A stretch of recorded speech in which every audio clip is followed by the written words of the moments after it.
Hello friends, नमस्ते, अस्सलाम वालेकुम और इस उम्मीद के साथ कि आप जहां होंगे हंसते बसते और मुस्कुराते होंगे। आज की शानदार वीडियो का आगाज़ करते हैं जिसका टाइटल ये है कि फ्यूचर ऑफ इंडियन रेलवे। और ये वीडियो सजेशन के ऊपर बनाई जा रही है। करली टेल एक बड़ा ही मशहूर चैनल है इंडिया में, जो इंडिया के प्रोजेक्ट्स को, इंडिया के शहरों को, पूरे बल्कि पूरे भारत को एक्सप्लोर करता है। तो ऐसे में उन्होंने एक बड़ी ज़बरदस्त सी डॉक्यूमेंट्री बनाई है, या जो भी इसके लिए लफ्ज़ इस्तेमाल किया जा सकता है, वो एक फ़िल्म ऐसी बनाई है जिसमें उन्होंने भारत के फ्यूचर को दिखाया है रेलवेज़ को लेके। इस सजेशन पे ये वीडियो बनाई जा रही है और कुछ दिन पुरानी है। बाकी देखते हैं कि इस वीडियो में क्या ख़ास है। और जो इस चैनल है, जो मशहूर इस बात से जो भारत की जिद्दत को दिखाता है, तो वो उन्होंने ट्रेनों से मुतल्लिक जो फ्यूचर की एक खाका कशी है वो कितनी ज़्यादा बेहतरीन की हुई है। तो इस वीडियो को आगाज़ करते हैं, लेकिन उससे पहले रिक्वेस्ट है, चैनल पर फर्स्ट टाइम मेरा कंटेंट पसंद है तो वीडियो को लाइक करना और चैनल को सब्सक्राइब करना मत भूलिएगा।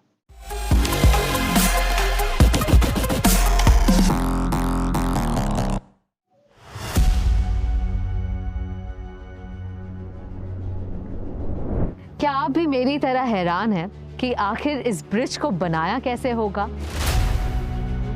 20 साल लगे हैं इस शाहकार को तैयार होने I में। feel like I have stepped into the future.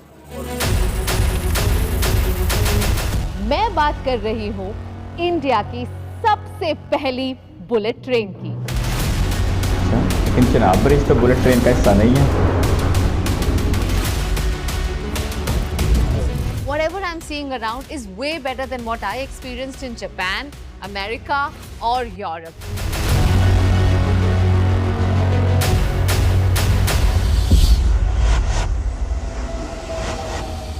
Indian railways दुनिया का 4th लार्जेस्ट रेल नेटवर्क है। हर दिन लगभग 2 करोड़ से भी ज्यादा लोग ट्रेन से ट्रैवल करते हैं, क्योंकि ये इंडिया का सबसे सस्ता और अफोर्डेबल मोड ऑफ ट्रांसपोर्ट रहा है। अब ये बनाया गया तो हमारी सहूलियत के लिए है, पर इसे सस्ता समझकर कई सालों तक कभी अपग्रेड ही नहीं किया। हर जगह बस गंदगी, कचरा, डिलेड ट्रेन्स, ना कहीं बैठने की व्यवस्था, ना खाने पीने का बंदोबस्त।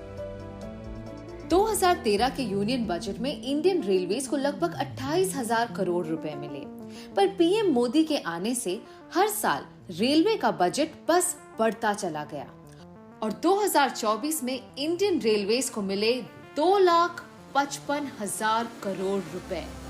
इस शताब्दी का ये तीसरा दशक भारतीय रेल के कायाकल्प होने का दशक है। आप देखना दोस्तों, इस 10 साल में पूरी रेल आपको बदली हुई नजर आएगी। और मुझे छोटे सपने देखने की आदत नहीं है। तो ये कैसे तो बात दिखता है। है हिंदुस्तान की लाइफलाइन इंडियन रेलवेज का नया चेहरा? बड़े सपने हैं मोदी जी के और बड़ी अचीवमेंट भी। देखेंगे कैसे लगते हैं मॉडर्न इंडियन रेलवे स्टेशंस और नए भारत की trains. Prime minister Modi ji ने रेलवे ट्रांसफॉर्मेशन के 3 मुख्य पिलर्स आइडेंटिफाई किए हैं: अमृत भारत, वंदे भारत और नमो भारत।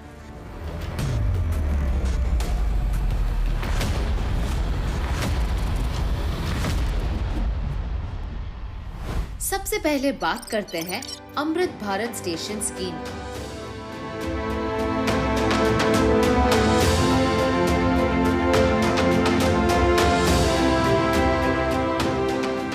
मैं आई हूँ भोपाल के रानी कमलापति रेलवे स्टेशन पर, जिसने मेरी रेलवे स्टेशन से जुड़ी पुरानी यादों को एकदम से मिटा दिया।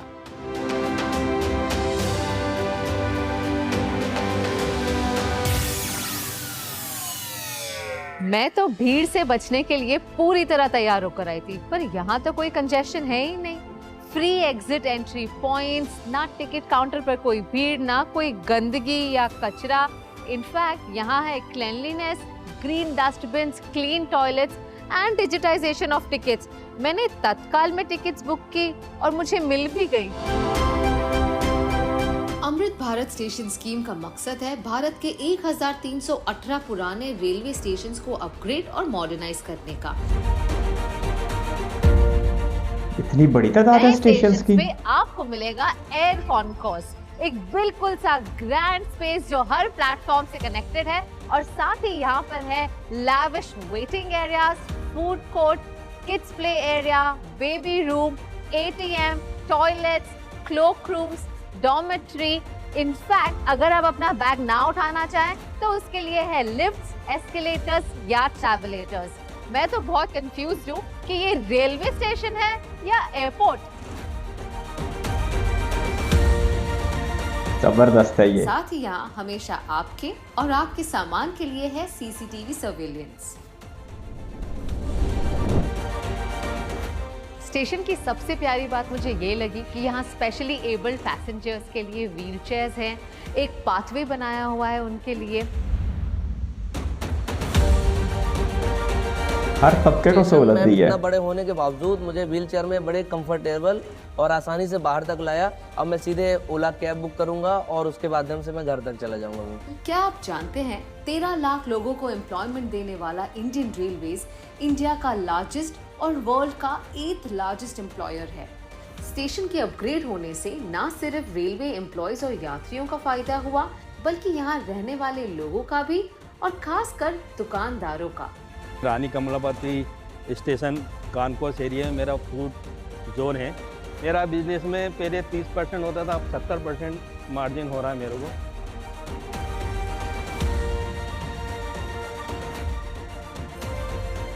सही है, एयरपोर्ट वाली फीलिंग दे रहा है, तो अच्छा है, काफ़ी अच्छा है।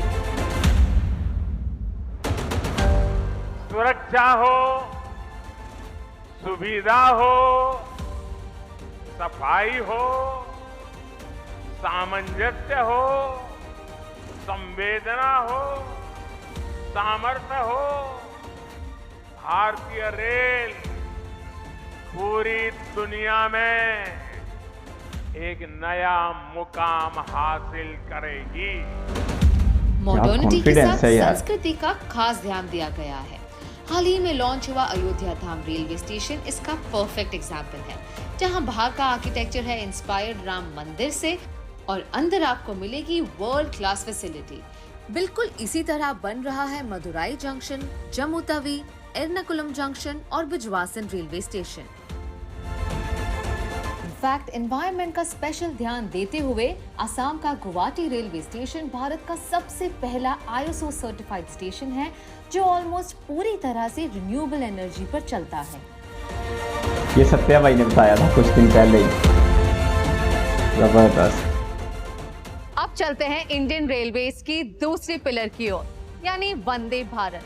पीएम मोदी का मानना है कि जिस देश का सबसे बिजी और लार्जेस्ट ट्रांसपोर्टेशन मोड रेलवेज है, उस जर्नी का एक्सपीरियंस वर्ल्ड क्लास क्यों ना हो।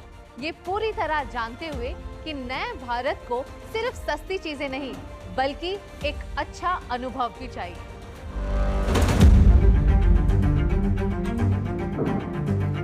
अनुभव, एक्सपीरियंस तो बिल्कुल बदल के रख दिया है। तो ये है हमारे मॉडर्न इंडिया की ट्रेन, जो चलती है हाई स्पीड, दिखती है वर्ल्ड क्लास और सर्विस देती है फर्स्ट क्लास। ये सेफ्रॉन दिखानी चाहिए वंदे थी। भारत देश की पहली सेमी हाई स्पीड ट्रेन है, जो एग्जेम्प्लीफाई करती है इंडिया की बेस्ट टेक्नोलॉजी और engineering capabilities. Everything in this train has been made in India. ये ट्रेन है sleek, modern, fully air conditioned और प्रोवाइड करती है वर्ल्ड क्लास सर्विसेज और amenities to its passengers। अब ये सब आप देखकर तो समझ ही गए हो। मेक इन इंडिया की तो सबसे बड़ी कामयाबी है। मैं बाहर आज से की युवा मंगवाओ। पीढ़ी को गारंटी देना चाहता हूं, इस दशक के अंत तक आप भारत की ट्रेनों को दुनिया में किसी से भी पीछे नहीं पाएंगे। मोदी आज अच्छे खासे पुरजोश हैं। मल्टीपल चेक पॉइंट्स, ना 2 घंटे पहले पहुंचने की आवश्यकता, साथ ही अफोर्डेबल और साफ सुथरा भी, that too in just 14 minutes. 10 साल पहले तक ट्रेन सिर्फ कैरियर्स का काम कर रही थी, पैसेंजर्स को एक जगह से दूसरी जगह तक पहुंचाने का। बट वंदे भारत इस जर्नी को बहुत ही मज़ेदार एक्सपीरियंस में कन्वर्ट कर रही है। अब हमको मिल रही है प्लेन्स की first class services in a train, वो भी आधे दाम। I would say every money spent here is totally worth it. बहुत ही जल्द वंदे भारत स्लीपर और वंदे भारत मेट्रोज भी लॉन्च होंगी। अब ट्रेन से ट्रैवल करना कोई मजबूरी नहीं बल्कि एक मजेदार एक्सपीरियंस हो गया है। पूरे परिवार के साथ हम जा रहे हैं और आराम से जा रहे हैं, और सीट भी जैसे बच्चों के साथ हैं, सीट रोटेट हो जाती है, इससे बड़ा अच्छा लग रहा है, बच्चे खुश हैं, तो अच्छा एक्सपीरियंस है। Breakfast was very good, and they are serving tea, which is the Chayos wala tea, and that is also very good. Everything is very good. जब वंदे भारत की बात है, मशीनरी, इंडियन माइंस और इंडियंस की मेहनत से अब तक 40 से भी ज्यादा Vande Bharat trains are running on track, पर टारगेट है 500 वंदे भारत ट्रेन्स का। ये ट्रेन्स चेन्नई के इंटीग्रल कोच फैक्ट्री में बन रही हैं और जल्द ही रायबरेली, सोनीपत और लातूर प्लांट में भी मैन्युफैक्चर होंगी। नए भारत की modern train Vande Bharat make in India का प्रतीक है, जो लगभग 40,000 करोड़ का बिजनेस जनरेट करती है और अब तक करीब 15,000 लोगों को रोजगार दे चुकी है। इसके अलावा the government is focusing heavily on electrification of railways in India. बहुत जल्द भारत के 100% रेल ट्रैक्स इलेक्ट्रिफाइड होने जा रहे हैं, यानी कुछ ही वर्षों में भारत की सारी ट्रेनें सिर्फ बिजली से चला करेगी।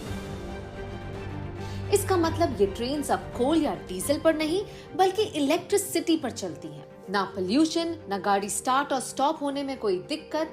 हमारा टैक्स का पैसा अब डीजल इंपोर्ट में नहीं बल्कि हमारी सुविधाओं के लिए इस्तेमाल किया जाएगा। गुड यार, ये सबसे बड़ी बात है। 2014 से 2023 तक 38,650 kilometers have been electrified और ब्रॉड गेज रूट्स की 90% रेलवे लाइनें अब इलेक्ट्रीफाई हो चुकी हैं। इनफैक्ट दिल्ली, हरियाणा, ओडिशा और छत्तीसगढ़ जैसे टोटल 14 स्टेट्स और यूनियन टेरिटरीज में 100% इलेक्ट्रिफिकेशन हो चुका है। रेलवे इलेक्ट्रिफिकेशन में इंडिया अब पूरे विश्व में सेकंड पोजीशन पर आता है, right after China, leaving behind USA and Russia. जहां वंदे भारत हमारे इंटरसिटी ट्रैवल को आसान बना रहा है, वहां सिटी के भीतर मेट्रो ट्रेन्स अर्बन ट्रांसपोर्टेशन को एक नई आइडेंटिटी दे रही है। 2014 में इंडिया के सिर्फ 5 शहरों में मेट्रोस थी। 2024 तक ये इंडिया की 15 सिटीज तक पहुंच चुका है और यहाँ भी भारत कुछ पीछे नहीं। मेट्रो एक्सपेंशन में हम 3rd पोजीशन पे आते हैं आफ्टर चाइना और यूएसए। पर बात अगर फ्यूचर ट्रैवल की करें तो पिक्चर अभी बाकी है मेरे दोस्त।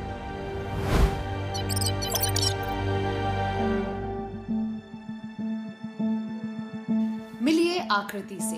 ये एक स्कूल टीचर है जो रोज छोटे बच्चों को पढ़ाने के लिए गाजियाबाद के मोदी नगर से दिल्ली के आनंद विहार जाती है। इनका 1 वे ट्रैवल टाइम आधे रास्ते ऑटो और मेट्रो को बदलकर होता है तकरीबन 2 घंटे, यानी रोज 4 घंटे बस ट्रैवलिंग में ही निकल जाते हैं। समय पे पहुंच भी नहीं पाती थी, इस वजह से काफ़ी दिक्कतें भी होती थी, ना सेफ्टी रहती थी, घर वापस आने में भी काफ़ी दिक्कतें होती थी। 25 किलोमीटर प्रति घंटे चलने वाली ऑटो और 50 किलोमीटर प्रति घंटे चलने वाली मेट्रो को पीछे छोड़ अब आकृति लेती है इंडिया की fastest train RRTS, regional rapid transit system, Delhi से Meerut 84 kilometre within 55 minutes. क्या बात है यार, कमाल की डॉक्यूमेंट्री बनाई है। मैं इतना लेट हो गया इसको देखने में। अब चलते हैं रेलवेज के एक और इम्पोर्टेंट पिलर की ओर, यानी नमो भारत। ये इंडिया की फास्टेस्ट ट्रेन है with a design speed of 180 kilometres an our. मान लो ये हमारे फ्यूचर रेल ट्रैवल की सिर्फ एक झलक है। 160 के ऊपर तो ऑलरेडी चल रही है, जो 34 सेक्शन खुला 17 किलोमीटर का। नमो भारत भारत की पहली semi high speed regional train है जो पूरी तरह से इंडिया में बिल्ड की गई है। ये मेक इन इंडिया मावल कनेक्ट करेगी दिल्ली, गाजियाबाद, मोदी नगर, मेरठ जैसे 4 बड़े इंडस्ट्रियल टाउन्स को with an operating speed of 160 kilometres per hour. शहर से दूर काम करने की वजह से लोग दिल्ली शिफ्ट हो रहे हैं और हमारा कैपिटल ओवरक्राउड हो रहा है। पर अब पहले फेज यानी दुहाई से साहिबाबाद के लॉन्च होने से ट्रैवल टाइम 50% से भी ज्यादा कम होगा। आने वाले दिनों में 2 से 3 घंटे का ये रोड रूट अब होगा सिर्फ 55 मिनटों का। कमाल है यार। ज़्यादा से ज़्यादा 20 मिनट लगते हैं, जो मेरे समय को भी बचाता है और काफ़ी कंफर्ट जोन है। आराम से मैं बैठकर जा सकती हूँ, टाइम भी मेरा बच जाता है, सेफ्टी है, काफ़ी मतलब क्लीनिंग है, हाइजीन है पूरा। नमो भारत। नमो भारत के वर्ल्ड क्लास स्टेशंस आसपास के गांव वालों को कंफर्टेबल एमिनिटीज देगा जो हमेशा से ही इन फैसिलिटीज से वंचित रहे हैं। स्पेशली एबल्ड पैसेंजर्स के लिए पाथवेज, मेडिकल इमरजेंसीज के लिए लार्ज लिफ्ट्स जिसमें स्ट्रेचर्स भी आ सकते हैं, सुरक्षा के लिए प्लेटफॉर्म स्क्रीन डोर्स, एयरपोर्ट से भी ज्यादा अच्छी सफाई, एक बटन प्रेस करने पर खुलने वाली ट्रेन के दरवाजे और पहली बार ट्रेन टिकट वेंडिंग मशीन पर एक्सेप्ट होगी यूपीआई पेमेंट्स।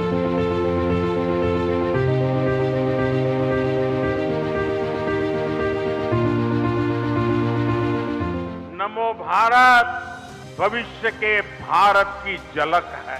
नमो भारत इस बात का भी प्रमाण है कि जब देश की आर्थिक ताकत बढ़ती है तो कैसे ये हमारे देश की तस्वीर बदल जाती है। दिल्ली और मेरठ का ये 80 किलोमीटर से ज्यादा का स्ट्रेच तो एक शुरुआत है। सुनिए, ये तो एक शुरुआत है। फीलिंग भी ले रहे हैं बात की, वाकई शुरुआत है। Some of the things that I'm seeing here are truly world class. देखिए, मैं इंटरनेशनली बहुत ट्रैवल करती हूँ और मैं इतना बता सकती हूँ, as per my experience, whatever I'm seeing around is way better than what I experienced in Japan, America or Europe.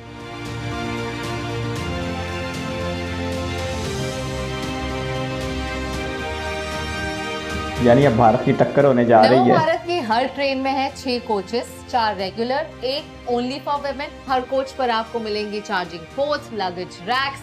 Premium coach में आपको मिलेंगी recliner seats, footrest, cup holders. साथ ही यहाँ विमेन सेफ्टी का स्पेशल ध्यान दिया गया है। 2000 से ज्यादा सीसीटीवी कैमरास, औरतों के लिए स्पेशल कोचेस, स्टेशंस पर विमेन स्टाफ। और गर्व की बात तो ये है कि नमो भारत की पायलट्स भी महिलाएं हैं। नारी शक्ति का परफेक्ट एग्जाम्पल। बहुत खुशी है कि मैं इंडिया की first semi high speed train drive करती हूँ। बहुत सारे सेफ्टी फीचर्स हैं और अगर हमें कोई भी पैसेंजर को कोई इश्यू होता है तो वो ट्रेन ऑपरेटर से डायरेक्टली कांटेक्ट कर सकते हैं और अपने लिए कोई भी फैसिलिटी अवेल कर सकते हैं नेक्स्ट स्टेशन पे।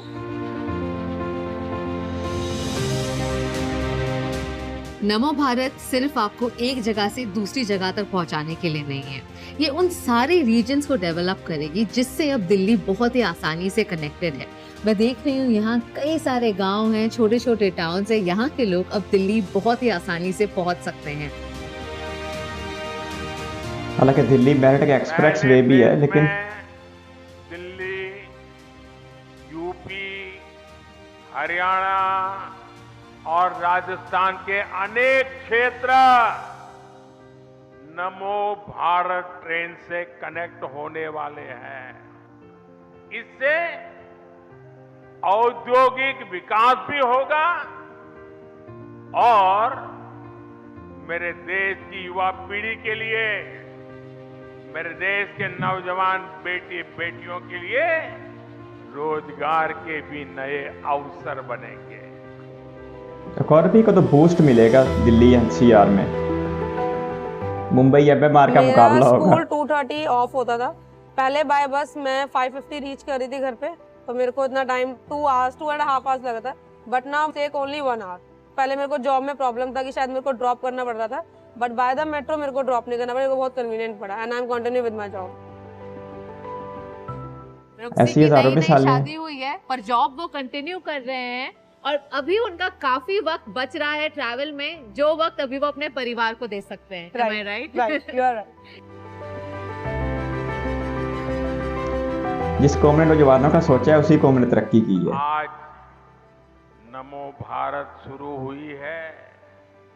इससे पहले वंदे भारत के रूप में आधुनिक ट्रेनें देश को मिली।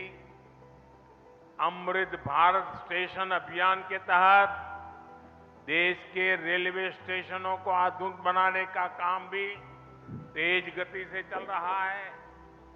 अमृत भारत, वंदे भारत और नमो भारत की ये त्रिवेणी इस दशक के अंत तक भारतीय रेल के आधुनिकीकरण का प्रतीक बन जाएगी। और जो जिस कह रहे हैं तरह वो से कर रहे हमारी हैं। क्वालिटी ऑफ लाइफ बढ़ रही है, उसी रफ्तार में हमारी ट्रेन्स की गति भी तेजी से बढ़ रही है।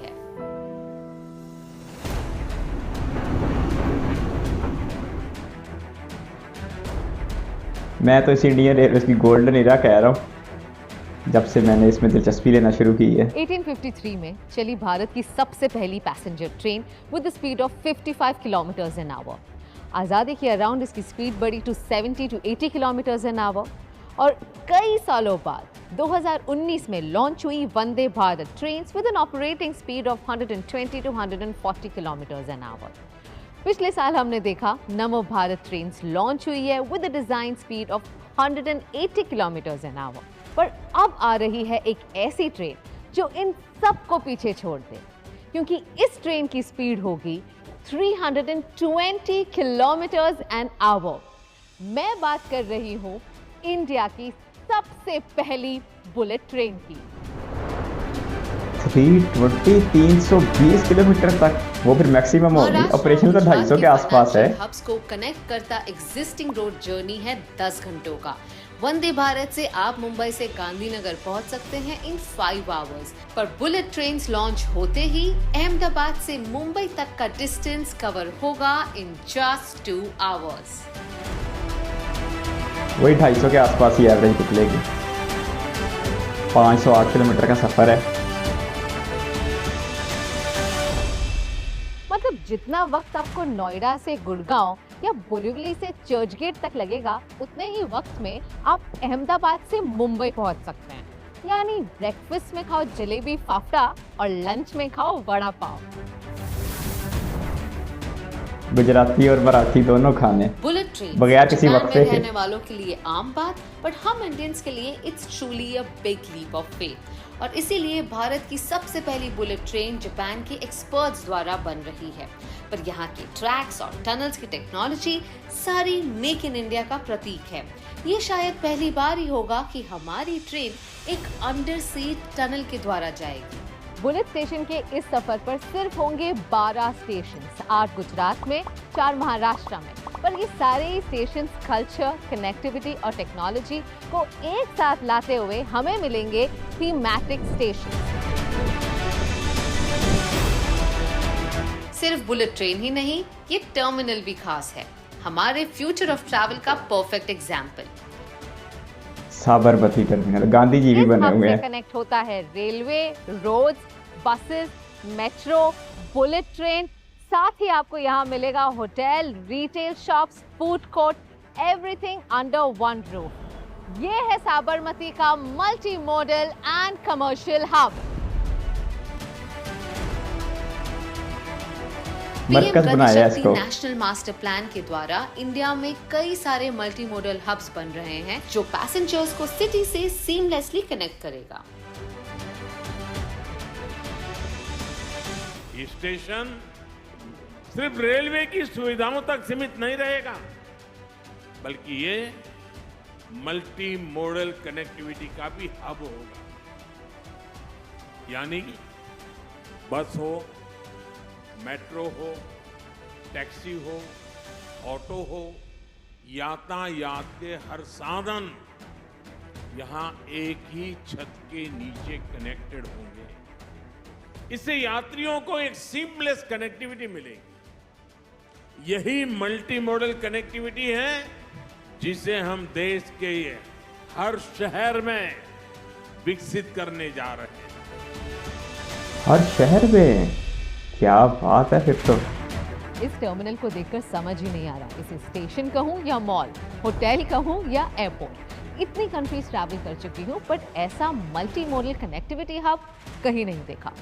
This is a reflection of new India, India that is far ahead than the rest of the world.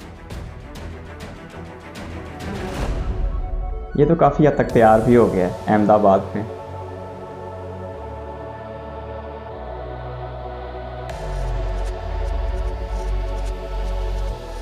अब जब रेलवे में इतनी एडवांसमेंट और इतनी डेवलपमेंट हो रही है तो खर्चा तो होना ही है, पर कमाई का क्या? Now let me tell you, 67% of rail revenue actually comes from freight, यानी मालगाड़ी से, जिससे हमारी पैसेंजर टिकट्स सब्सिडाइज होती है। मालगाड़ी चलती है तो पैसेंजर गाड़ियां चलती हैं। और पैसेंजर्स ट्रेन के ट्रैक सेम होते थे, जिससे कंजेशन बढ़ता था और ट्रेन डिले होती थी। डिले की वजह से पेरिशेबल गुड्स कई बार खराब हो जाते। नुकसान और रेवेन्यू लॉस तो होता ही, साथ ही पैसेंजर ट्रेन से ट्रैवल करने वालों का एक्सपीरियंस बिगड़ता। और इसीलिए 2020 में प्राइम मिनिस्टर द्वारा इनॉग्रेट हुआ डेडिकेटेड फ्रेट कॉरिडोर, यानी मालगाड़ियों के लिए एक अलग रेलवे नेटवर्क।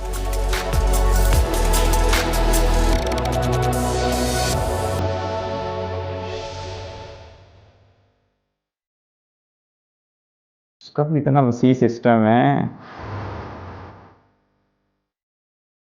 अभी तक दो DFC हैं, ईस्टर्न और वेस्टर्न। इतना बड़ा सिस्टम है इसका भी। This is so fascinating. मुझे ऐसा लग रहा है like I have stepped into the future. तो ये है डेडिकेटेड फ्रेट कॉरिडोर का state of the art operations control centre, जहां से मालगाड़ियां कंट्रोल हो रही है at a click of a button. Advance technology और सिस्टमैटिक प्लानिंग की वजह से जो ट्रेन 30 घंटे लेती थी अब वो सिर्फ 12 घंटे ले रही है। तो वही मालगाड़ी अब उस वक्त में 2 राउंड ले सकती है और उसी वजह से हमारे इंडियन रेलवे का रेवेन्यू डबल और ट्रिपल हो रहा है। और इसीलिए आप देख रहे हैं रेलवे सेक्टर में इतनी एडवांसमेंट और हमारी पैसेंजर टिकट्स अब भी सब्सिडाइज्ड है। रहने भी चाहिए, अगर अदारा खसारे में नहीं है तो आवाम का फायदा होना चाहिए। और आवर की स्पीड से अब इन मालगाड़ियों की स्पीड 70 से 80 किलोमीटर पर आवर हो चुकी है।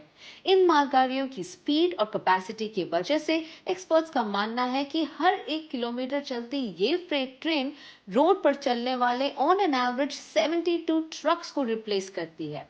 ये हमारे लॉजिस्टिक कॉस्ट को भी रिड्यूस करती है, bringing it down from the current 15% of GDP to a more sustainable 8% by 2030। World class infrastructure के इतने फायदे हैं, शायद हम कभी रियलाइज भी नहीं करते।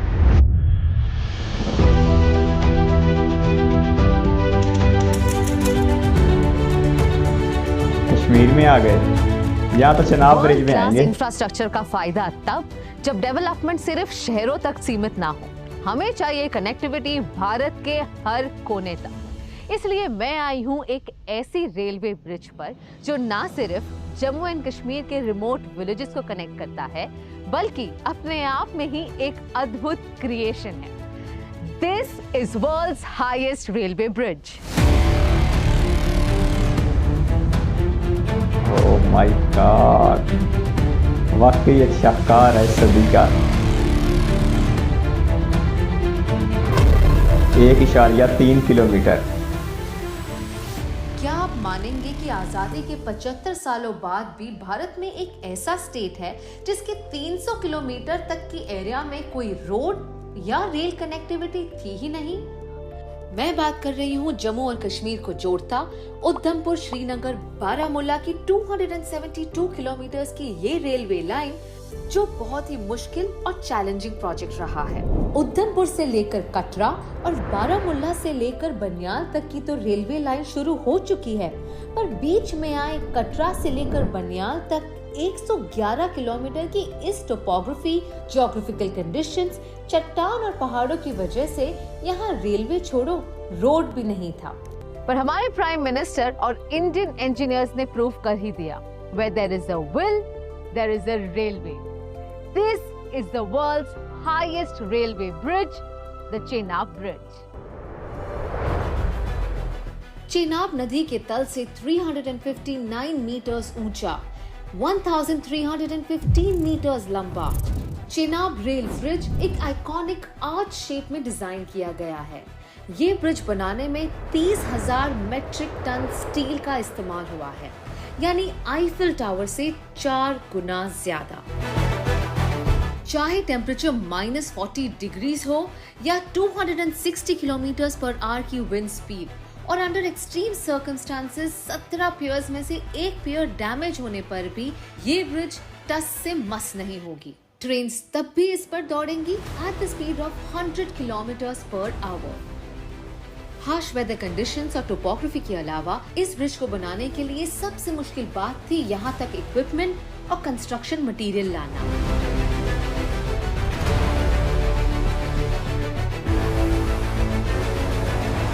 क्या आप मानेंगे, कुछ साल पहले तक यहाँ तक पहुँचने का कोई रास्ता ही नहीं था। इस 111 किलोमीटर के रेलवे ब्रिज बनाने के लिए 250 किलोमीटर का रोड भी बना। उससे न सिर्फ रेलवे कनेक्टिविटी बल्कि हमें रोड की कनेक्टिविटी भी मिली। कोड़ी जो गांव है मैम हमारा, यहाँ से अगर हमें मेन सिटी में जाना होता तो पैदल जाना पड़ता था हमसे 10 किलोमीटर, फिर एक बोट के जरिए उस चनाब को पार करके फिर आगे 10 किलोमीटर और चल के फिर एक गाड़ी मिल जाती थी, और फिर भी जम्मू में जाने के लिए गाड़ी में भी कम से कम 6 घंटे ट्रैवल करना पड़ता था, तब जाके जम्मू में शाम को बड़ी मुश्किल से पहुंच पाता आदमी। तो उसके बाद फिर नेक्स्ट डे कुछ अगर काम होता तो वो करके फिर तीसरे दिन बड़ी मुश्किल से घर पहुंचने के लिए शाम को पहुंच पाए, तो नहीं तो फिर रास्ते में कहीं रुकना पड़ता था। तो ऐसे हालात थे। तो अब तो बहुत अच्छे रास्ते बन गए। अब एक ही दिन में जो भी काम होता है करके आ जाते हैं। सुबह निकले तो 10 बजे से पहले हम पहुँच जाते हैं और अपना काम करके शाम को वापस घर पे आ सकते हैं। ये ब्रिज पहली बार जम्मू और कश्मीर के रहने वालों को ऑल वेदर रेल कनेक्टिविटी देगा और इस पूरे क्षेत्र को इकोनॉमिक बूस्ट। पहले तो ऐसे ही दिहाड़ी का ही काम करते थे। ब्रिज का काम शुरू होने से दुकान का धंधा शुरू कर दिया तो अच्छा प्रॉफिट हुआ है, काम धंधा चला हमारा और रोजगार अच्छा मिला सभी लोगों को यहाँ।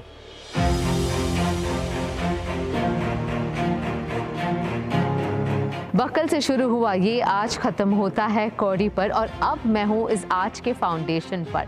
This in itself feels humongous.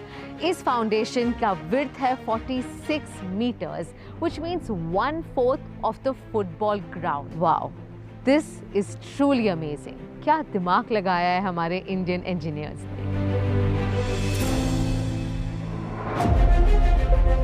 इस प्रोजेक्ट ने जन्म दिया इंडिया के एक नहीं बल्कि 2 इंजीनियरिंग मार्वल्स को। अंजनी घाट केबल ब्रिज। आप मुझे देखकर समझ ही गए होंगे कि यहाँ कितनी तेज हवा चल रही है। 111 किलोमीटर का ये रेलवे लाइन जो बनियाल को कतरा से कनेक्ट करता है, सिर्फ टनल्स और ब्रिजेस के थ्रू ही जाता है। यहाँ 97 किलोमीटर टनल्स हैं और बाकी का अर्थवर्क और ब्रिजेस बने हुए हैं। 752 मीटर्स लंबा ये ब्रिज 2 पहाड़ों को जोड़ता है और साथ ही ये हिंदुस्तान का सबसे पहला केबल स्टेड रेलवे ब्रिज है। अच्छा, केबल के ये है, वरना तो दिल्ली में है, वो भी रोड के हैं केबल ब्रिज, हैदराबाद में भी है। अच्छा, रेल का ये पहला है। Wow, just look at that. Anji Khad bridge ना सिर्फ इंडिया का सबसे पहला केबल स्टेड रेलवे ब्रिज है, बल्कि अपने आप में ही एक इंजीनियरिंग मार्वल है। वैली इतनी डीप होने के वजह से यहाँ पर पिलर्स नहीं आ सकते थे, इसीलिए एक ही 192 मीटर लंबा पाइलॉन और 96 केबल्स पर डटा हुआ है। यहाँ लोकल्स के रहने के लिए एक वरदान और जम्मू को कश्मीर से कनेक्ट करने में एक बहुत ही इम्पोर्टेंट लिंक है। 111 किलोमीटर का ये रेलवे नेटवर्क जो कनेक्ट करता है बनियाल को कचरा से, क्रॉस होगा through 27 tunnels. The longest tunnel is of 13 kilometers. और जितने भी टनल्स 3 किलोमीटर से ज्यादा हैं, साथ ही आपको दिखेंगे एस्केप टनल्स जो टनल की मेंटेनेंस, किसी इमरजेंसी या अनफॉर्चुनेट इंसिडेंट के लिए यूज किए जाएंगे। पीर पंजर को इस तरह का नाम है जो सबसे लंबी टनल है इसी रूट पे। एस्थेटिक्स का परफेक्ट एग्जाम्पल। इन ब्रिजेस की लाइफ स्पैन 120 सालों से भी ज्यादा है। ये रेलवे लाइन 2024 के एंड तक शुरू हो जाएगी। जहां नॉर्थ में बन रहा है वर्ल्ड का हाईएस्ट ब्रिज, वहीं साउथ में बन रहा है इंडिया का सबसे पहला vertical railway bridge. Pamban bridge को रिप्लेस करेगा। पंबन ब्रिज को मिल रहा है नया रूप। नई ब्रिज बड़ी ही आसानी से ऊपर की तरफ स्लाइड होकर कार्गो शिप्स के लिए रास्ता बना देगी। कुछ इसी तरह आसाम और अरुणाचल प्रदेश को जोड़ता हुआ बना है इंडिया का लॉन्गेस्ट और एशिया का second longest rail cum road bridge, the Bogibeel bridge, जहां ऊपर चलती है गाड़ियां और नीचे चलती है रेलगाड़ियां। अरुणाचल में भी रेलवे ट्रैक है। हमारे प्राइम मिनिस्टर मेरा तो कहता है असम तक क्या शायद। डेडिकेशन इंश्योर कर रहे हैं रेल कनेक्टिविटी भारत के हर कोने तक, ये जानते हुए कि ये अफोर्डेबल ट्रांसपोर्ट हर इंडियन की एक बेसिक नेसेसिटी है। हम सब इंडियन इंजीनियर्स के इतने आभारी हैं कि इतनी कठिन और चैलेंजिंग सिचुएशंस में भी ये डटे रहे और हम सभी को एक साथ बांधने के लिए रास्ता निकाल ही लिया। मैं तो यहाँ सिर्फ 30 मिनट से हूँ और मुझे अब इतनी ठंड लग रही है that I got to go। But आप सोचिए, नॉर्दर्न रेलवे, कोंकण रेलवे और यहाँ के जितने भी सारे लोकल्स हैं कई सालों तक यहाँ रहकर काम कर रहे हैं ताकि हम सबको कनेक्टिविटी की सहूलियत मिल सके। So I must thank and congratulate them for this spectacular work that they have done. Thank you very much. पूरे हिंदुस्तान की तरफ से थैंक यू। पिछले 10 सालों में भारतीय रेलवेज ने अपनी कहानी को एक नई दिशा दी है, जिसमें स्पीड और इंफ्रास्ट्रक्चर के साथ साथ कनेक्टिविटी भी गहराई से बढ़ गई है। आज इंडियन रेलवेज हर एक भारतीय का गर्व और सेल्फ रिस्पेक्ट का अभिन्न हिस्सा बन चुकी है। ये है सपनों की उड़ान और एक बदलते भारत की पहचान। वो भारत जो अब सिर्फ चलेगा नहीं बल्कि दौड़ेगा, और वो भी इंडियन रेलवेज की पटरियों पर। कमाल कुदरत के कर दिए करिश्मे यार। और जन्नत जैसी नेचुरल ब्यूटी के वरदान के बाद अब भारत ब्लेस्ड है एक मैन मेड आर्किटेक्चरल मार्वल से, और ऐसा नजारा देखकर दिल से एक ही आवाज निकलती है, and that is I love my India. कमाल की वीडियो बनाई यार, कमाल, मजा ही आ गया यार। कमाल कर दी यार, आज तो इतनी जानकारी। काफ़ी बातों का तो वैसे पता भी था, लेकिन जिस तरह इन्होंने बयान किया ना, उसने तो कमाल ही कर दी है।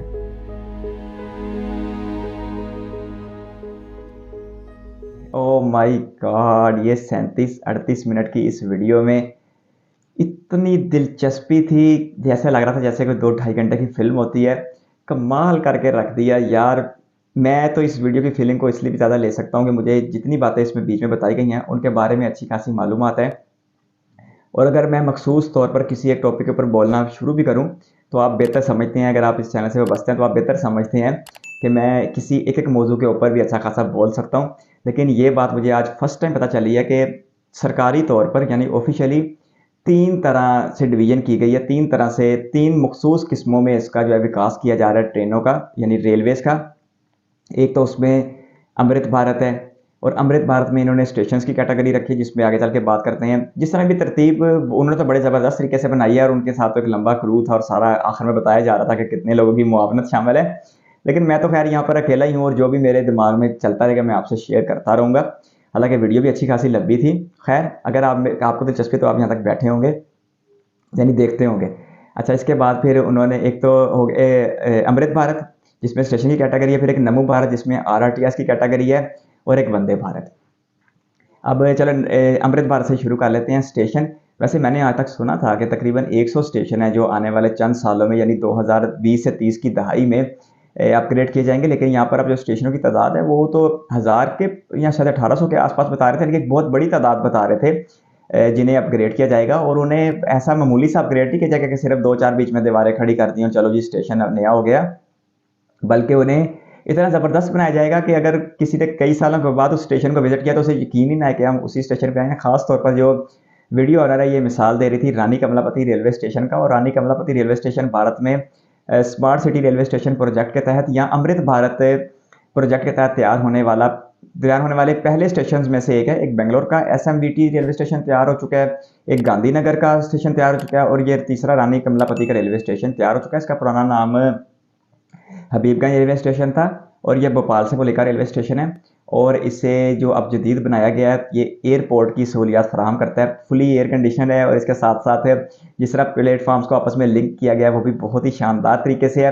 फिर बच्चों के लिए वक्त गुजारने के लिए बड़ी तफरीह का सामान फराहम किया गया। और ख़ास तौर पर जो मुझे एक बात आज पसंद आई ना, जो इससे पहले मैंने कभी नहीं सुनी थी, वो ये थी कि माजूर लोगों के लिए, जिन्हें शायद हैंडीकैप कहते हैं अंग्रेज़ी ज़ुबान में, माजूर लोगों के लिए ख़ास तौर पर सहूलत का इंतज़ाम किया गया है, और अमला भी बाकायदा तौर पर रखा गया जो उनकी व्हील चेयर वगैरह में उनके मतलब काम आएगा।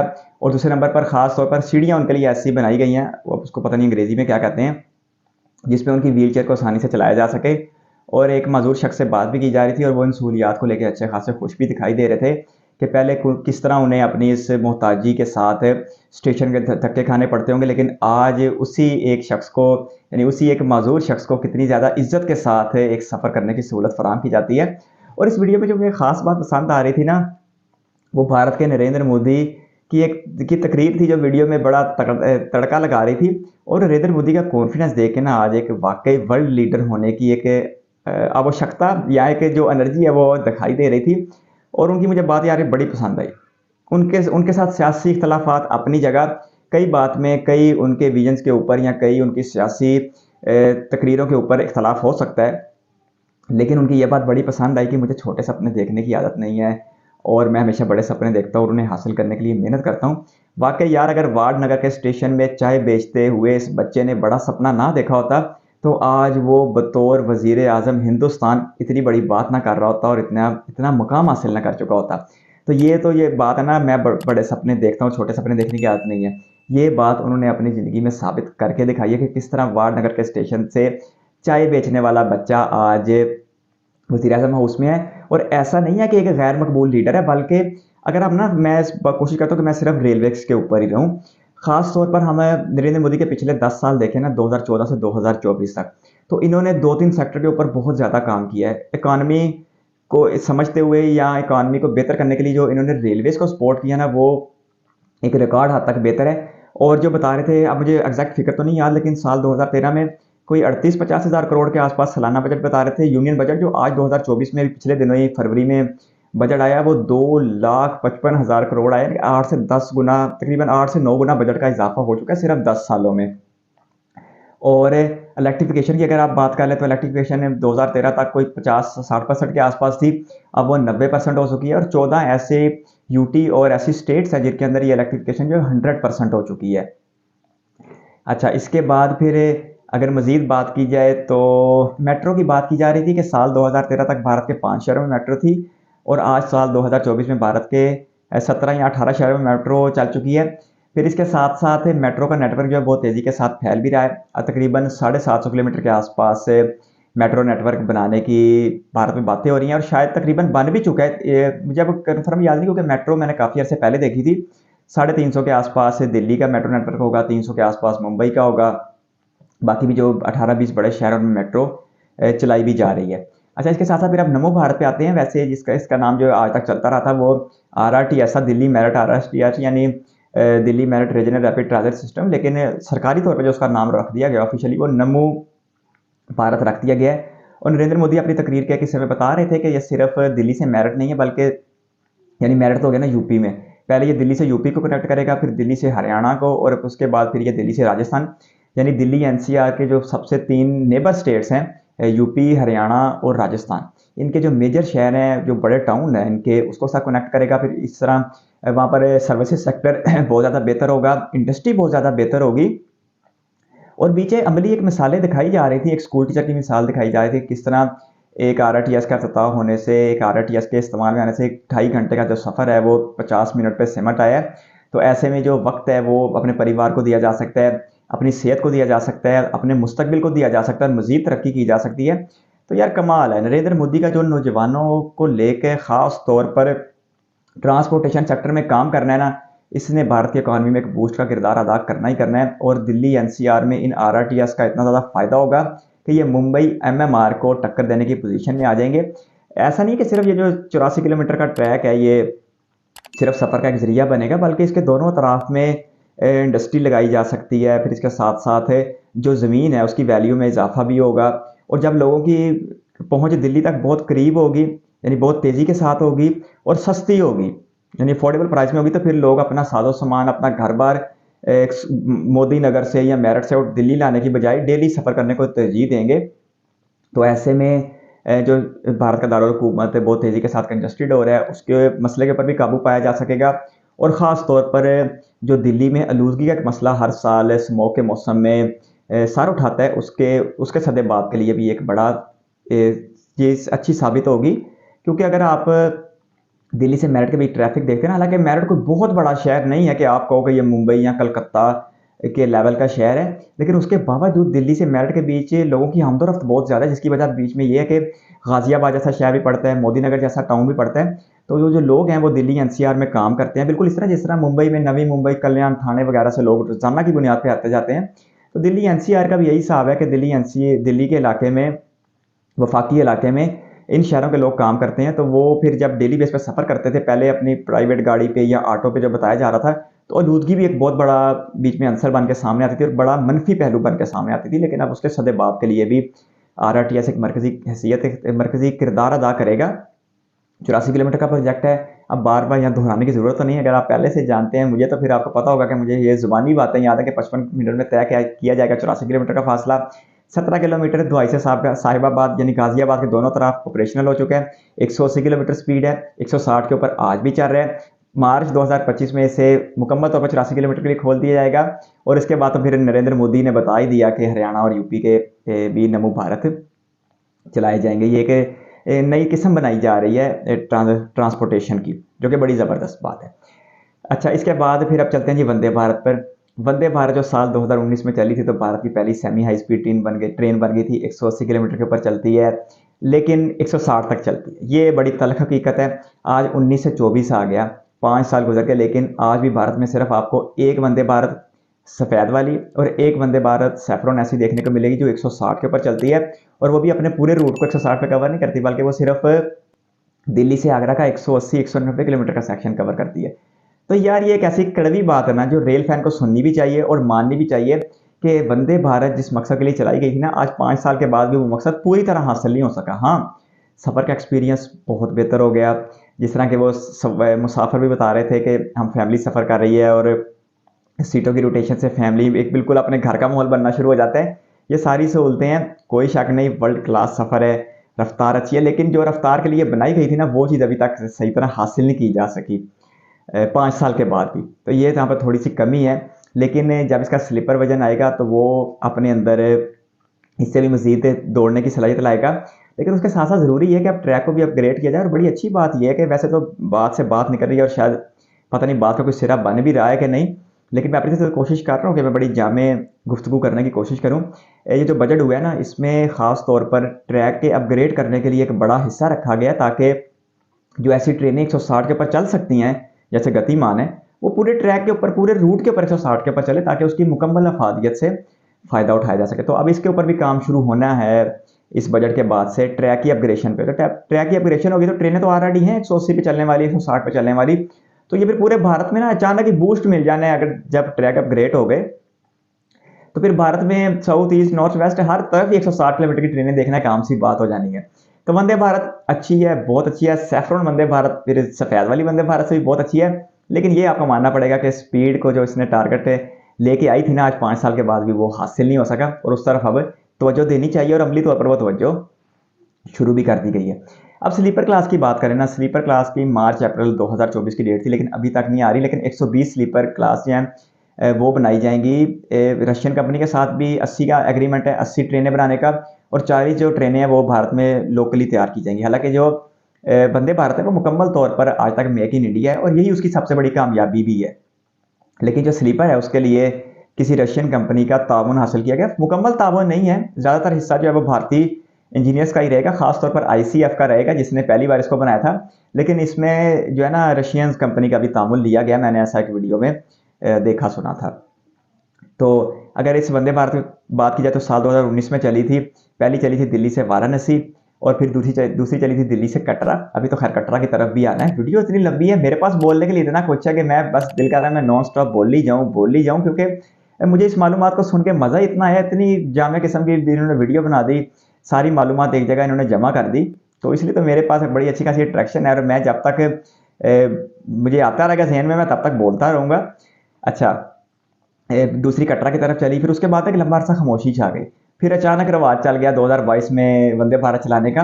तो तकरीबन 40 के आसपास वंदे भारत चल चुकी हैं और 10 के आसपास जो है सैफरन वंदे भारत चल चुकी है।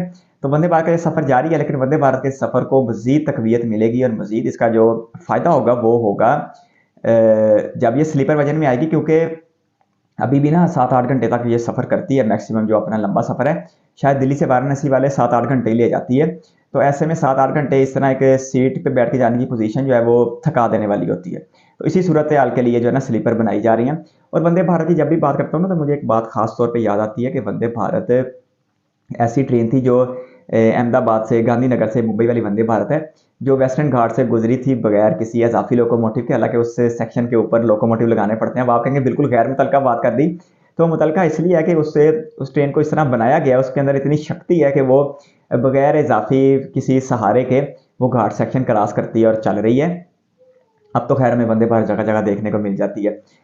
अच्छा, अब चलते हैं जी बुलेट ट्रेन पे। बुलेट ट्रेन जिसका एक मल्टी हब दिखाया जा मल्टी ट्रांसपोर्टेशन हब दिखाया जाता है साबरमती किनारे पे, जो साबरमती दरिया के किनारे पर जो साबरमती टर्मिनल बने हैं अहमदाबाद में, वो दिखाया जा रहा था, जो कि तकरीबन तैयार होने वाला भारत का पहला बुलेट ट्रेन स्टेशन है। और इस स्टेशन की मुझे सबसे अच्छी बात ये लगती है कि यहाँ पर ऑटो, जिस तरह नरेंद्र मोदी भी कह रहे थे, auto, metro, buses, Vande Bharat, आम ट्रेनें, बुलेट ट्रेन, ये सारी आपको एक जगह मिलेंगी। मतलब कि आप किसी ट्रेन से भी आ जाएं साबरमती में तो आप किसी भी अगले ज़रिए का इस्तेमाल करते हुए अपनी मंजिल पर जा सकते हैं। तो यार एक ऐसा कंसेप्ट है ना जिसने मुसाफिरों के लिए अच्छी खासी आसानी पैदा कर दी। और मुझे आज फर्स्ट टाइम पता चला कि भारत के हर बड़े शहर में इस तरह का एक मल्टी ट्रांसपोर्टेशन हब बनाया जाएगा। ये बड़ी ज़बरदस्त बात है। वैसे मेरा ख्याल था कि शायद दिल्ली में, मैंने ऐसा सुना ज़रूर है कि दिल्ली में जो मॉडर्न स्टेशन बनेगा उसमें यह सहूलत होगी, लेकिन हर बड़े शहर में ये सहूलत होगी, ये मुझे आज फर्स्ट टाइम पता चला, वो भी भारत के नरेंद्र मोदी की ज़ुबान से। तो बाकी भाई अगर मोदी की ज़ुबान है ना तो वो पूरी करके रहेंगे, क्योंकि उनकी जो है ना कमिटमेंट अपने इरादों के साथ और अपने विजन के साथ वो बड़ी पक्की रहती है। और वो जिस काम के पीछे लग जाते हैं ना फिर उसको छोड़ते नहीं हैं। और भारत में पहली बुलेट ट्रेन वाला आने वाले भी नरेंद्र मोदी हैं, जिन्होंने साल 2017 में अहमदाबाद में खड़े होकर उस वक्त के जापान के वज़ीर आज़म जो अब इस दुनिया में नहीं है, शिंजो आबे, उनके साथ अहमदाबाद में इसका फाउंडेशन स्टोर रखा था। लेकिन उस वक्त तवक्को थी कि साल 2022 तक भारत में पहली बुलेट ट्रेन देखने को मिल जाएगी, यानी पहली HSR हाई स्पीड रेल देखने को मिल जाएगी। लेकिन ये ख्वाब हकीकत नहीं बन सका, और पहले कोविड की वजह से और उसके बाद महाराष्ट्र और गुजरात के स्टेट्स गवर्नमेंट की अपने मफादात की वजह से इस प्रोजेक्ट को ब्रेक लगी रही, या यूँ कही कि बहुत स्लो चलता रहा। लेकिन अब साल 2022 की बात है या 23 की बात है, नहीं मेरा ख्याल 22 की बात है, जब महाराष्ट्र में शिवसेना की गवर्नमेंट को बीजेपी के गवर्नमेंट के साथ रिप्लेस किया गया। यानी कि एक नाथ शिंदे हैं तो शायद शिवसेना की, लेकिन अब उन्हें मुकम्मल तौर पर बीजेपी की हमायत हासिल है। तो ऐसे में उसके बाद से ना बुलेट ट्रेन के जो प्रोजेक्ट है उसके ऊपर महाराष्ट्र में बड़ी तेज़ी से काम हुआ। गुजरात में तो डे 1 से हो रहा है, क्योंकि ये बीजेपी का प्रोजेक्ट था, मोदी का प्रोजेक्ट था, तो गुजरात में तो डे 1 से हो रहा है। वैसे तो ये हिंदुस्तान का ही प्रोजेक्ट है, लेकिन कहीं ना जब रियासती खुद मुख्तारी होती है और रियासतें थोड़ी सी आज़ाद होती हैं तो जो वफाकी प्रोजेक्ट होते हैं ना वो कहीं ना कहीं असरअंदाज होते हैं। और जो केंद्र में जो सरकार होती है ना फेडरल में, उससे मुतल्लिका अगर किसी सूबे में भी या रियासत में भी वही सरकार है ना तो उससे सूबे को बड़ी आसानी रहती है। लेकिन अगर किसी मुखालफ जमात की है ना हुकूमत किसी दूसरी रियासत या सूबे में, तो कोई वफाकी प्रोजेक्ट जो है ना वो अच्छी खासी रुकावट का बायस भी बन सकता है। ऐसी मिसालें पाकिस्तान और भारत दोनों में देखने को मिलती हैं। तो गुजरात ने तो भाई डे 1 से बड़ा काम किया, लैंड ज़मीन हासिल करने का, फिर सिविल इंजीनियर का काम, वो सारा किया। लेकिन महाराष्ट्र में डक्का पड़ा रहा, महाराष्ट्र वालों ने काम नहीं किया। तो अब जब से वो हुकूमत आई उस वक्त से महाराष्ट्र में भी काम तेज़ी हुआ है। तो अब तकरीबन साल 2026 या 27 में ऐसी तारीखें सुनाई दे रही हैं कि भारत में पहली HSR देखने को मिल जाएगी और 320 किलोमीटर इसकी रफ्तार होगी। अगर आप इसकी एवरेज निकालेंगे तो ये 2 घंटे में करेगी 500 किलोमीटर का फासला, क्योंकि दिल्ली से मुंबई से अहमदाबाद 500 किलोमीटर का फासला है। तो ऐसे में तो सिर्फ ये 2 घंटे में पहुंच जाया करेगी।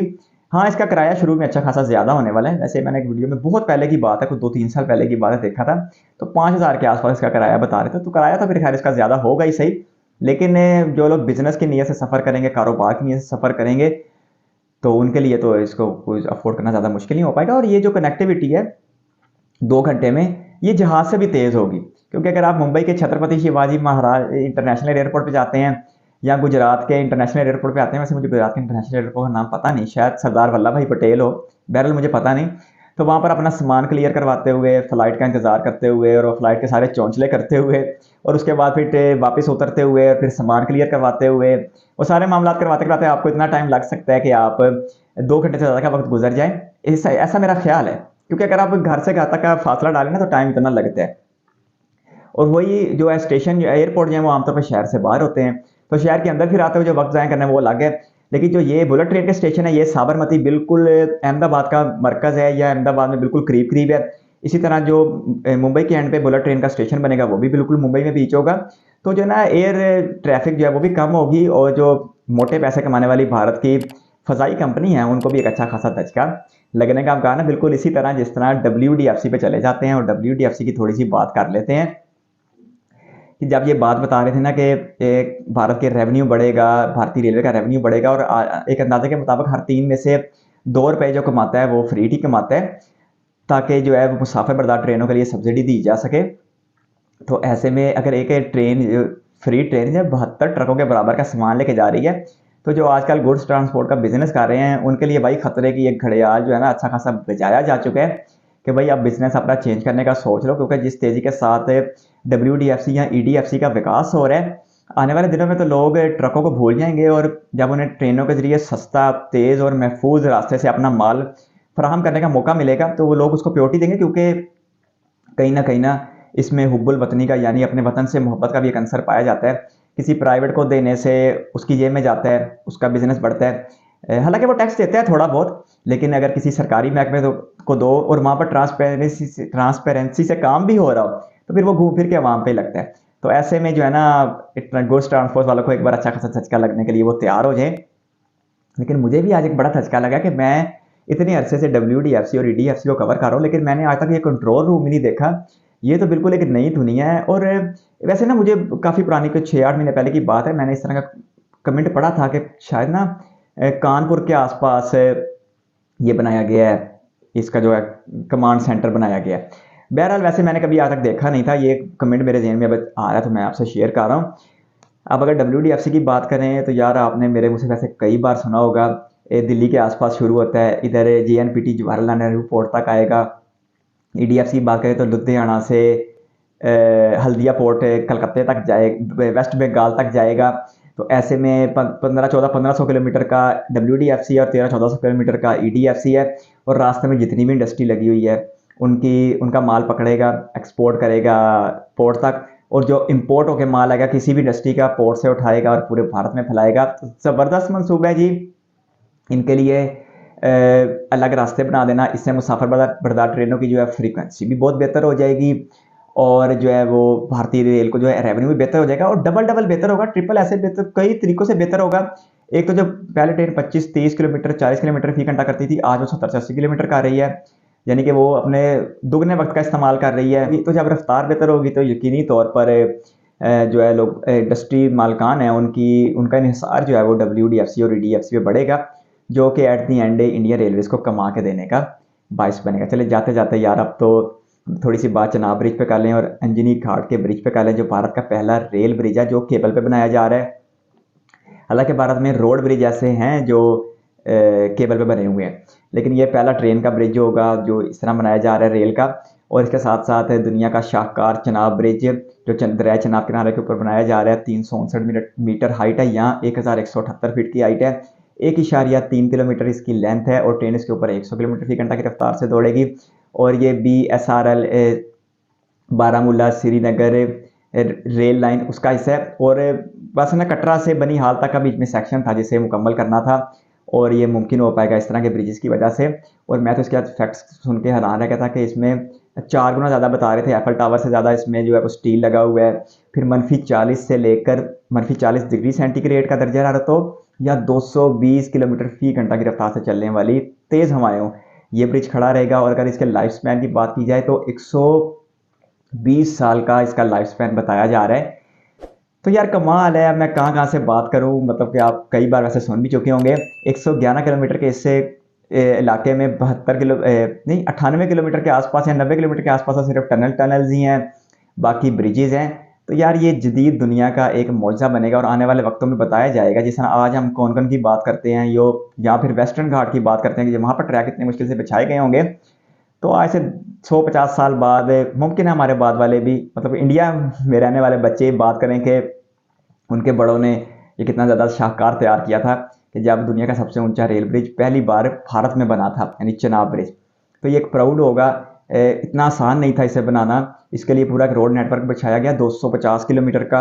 अच्छा, उस रोड नेटवर्क से एक तो फ़ायदा ये हुआ कि इस ब्रिज को बनाने में आसानी रही, दूसरे नंबर पर लोगों को जो कनेक्टिविटी हो गई वो बहुत ज़्यादा फ़ायदा हो गया। और एक भाई साहब बता रहे थे कि अगर हमें जम्मू कोई काम पड़ता था या हम अपनी बरादरी में से किसी मामला की वजह से चाहते थे तो हम तीसरे दिन वापस आ पाते थे, लेकिन अब हम सुबह से निकले शाम तक जम्मू से वापस भी आ जाते हैं, जो कि यार लोगों की इतनी बड़ी सहूलत हो गई। तो ये एक नए कश्मीर की भी तस्वीर है। और ख़ास तौर पर जो इंटरनेशनल मीडिया है, जो ख़ास तौर पर कश्मीर में एक मखसूस से नज़रिए को दिखाता है, वो उसे भी इस चीज़ को भी दिखाना चाहिए कि अगर अवाम एक अपना मुतालबा लेकर कर रही है कि हमें जो है बराबर की सहूलियात दी जाएँ, पूरे भारत के साथ हमें बराबर का जोड़ा जाए, तो सरकार की तरफ से उन्हें ये मामलात देने की कोशिश भी की जा रही है। साल 2004 में भारत के उस वक्त के वज़ीर आज़म अटल बिहारी वाजपेयी ने इसका ख्वाब देखा था और वो भी बीजेपी के थे। और आज साल 2024 में बीजेपी के वज़ीर आज़म नरेंद्र मोदी अगर वो तीसरी बार मुंतखब होते हैं इस साल अप्रैल और मई के इलेक्शन में, जो कि इम्कान है, तो वो इसी साल के एंड पे इस शानदार मनसूबे का इफ्तिताह भी कर देंगे। तो 20 साल के बाद ये शानदार प्रोजेक्ट तैयार होगा और जो कश्मीर है वो रेस्ट ऑफ इंडिया से बाई रेल भी कनेक्ट हो जाएगा, जो कि एक नामुमकिन सी बात थी और मुमकिन बना दी जाएगी। और यही कहा जाता है ना, मोदी है तो मुमकिन है। तो भाई वाकई वाजपेयी ने ख्वाब देखा और मोदी ने मुमकिन कर दिया। कमाल की डेडिकेशन है यार इस इंसान की, जिसने भारत के युवाओं के बारे में देखा है, भारत के नौजवानों के बारे में देखा है। और इस शख्स ने, जो इस काबिल शख्स ने, कि मतलब कि आप इनकी सियासत से इख्तलाफ कर सकते हैं, मैं भी कर सकता हूँ कई एक बातों पर इनकी सियासत से इख्तलाफ, लेकिन इनके यार विजन से इख्तलाफ नहीं किया जा सकता। यानी कि जब ये किसी काम के इरादा करते हैं ना, फिर उसके ऊपर इतना निगरानी रखते हैं और इतना उसके देखभाल करते हैं कि जब तक वो प्रोजेक्ट हो नहीं जाता तब तक अफसरों की भी जान भी बनी रहती होगी और वजीरों की जान भी बनी रहती होगी कि भाई कि मोदी जी ने वो रोज़ बुलाया होता कि भाई यहाँ ये काम कहाँ तक पहुँचा, ये काम कहाँ तक पहुँचा। कोई भी हुक्मरान ना जब तक किसी प्रोजेक्ट में वो ज़ाती दिलचस्पी ना ले, तब तक वो प्रोजेक्ट जो है वो इतनी आसानी से हमारे जैसे माशरों में, पाकिस्तानी जैसे माशरों में इतनी आसानी से वो मुकम्मल नहीं होता। तो नरेंद्र मोदी आगे आ गए, ठीक है जी, फिर वो कल को वोट भी दें, इस पर क्रेडिट भी लें, उनका हक है। उन्होंने भारत में ट्रेनों की जो है ना वो शक्ल ही बदल के रख दी है और उन्होंने इस सदी की तीसरी दहाई यानी साल 2020 से साल 2030 को भारत में ट्रेन की ट्रांसफॉर्मेशन का दशक करार दिया है। तो ऐसा हो भी रहा है और जो रही सही कसरें हैं वो इनके होते हो भी जाएंगी। तो यार एक बहुत बड़ी वीडियो थी, उसके बाद मैं भी बहुत ज़्यादा ही बोल गया। अभी भी हालांकि बहुत कुछ है बोलने को, लेकिन बस बहुत है इतना। तो मैं कहता हूँ वीडियो देख के मज़ा आया। हमारे तौसीफ शेख भाई हैं दिल्ली से, उन्होंने ये सजेशन की थी।